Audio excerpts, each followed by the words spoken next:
Oui, merci Monsieur le Président. Finalement, rien de nouveau. On a déjà dénoncé la politique agricole commune 2014-2020 à l'entrée de la mandature et finalement c'est un travail d'étape qui confirme ce qu'on pensait. C'est notre grande inquiétude de voir aujourd'hui finalement les agriculteurs se transformer en jardiniers de l'Europe pour entretenir des terres sans finalement en cultiver son âme.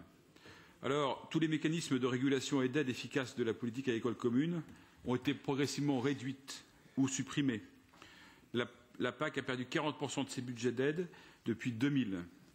Alors, lorsque je vous entends, on voit que les objectifs annoncés manquent complètement d'ambition et ne sont pas suffisamment ciblés sur l'agriculture et ne gèrent pas la crise agricole actuelle. L'aménagement du territoire que vous proposez, c'est-à-dire diversification, aide aux petites entreprises, nouveaux emplois, ne pourront survivre au traité de libre-échange et au dumping social dû à l'élargissement de cette Europe. Alors, beaucoup de vœux pieux, mais l'hyper-ruralité que nous voyons notamment en France semble complètement vous échapper. Vous mettez à mal des générations d'éleveurs, d'agriculteurs qui ont su construire progressivement un territoire sur lequel aujourd'hui, finalement, on ne voit rien arriver.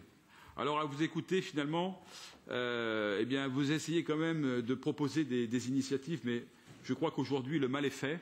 Et tant qu'on ne changera pas de cette politique agricole commune, finalement, les agriculteurs n'auront rien à espérer de l'Union européenne.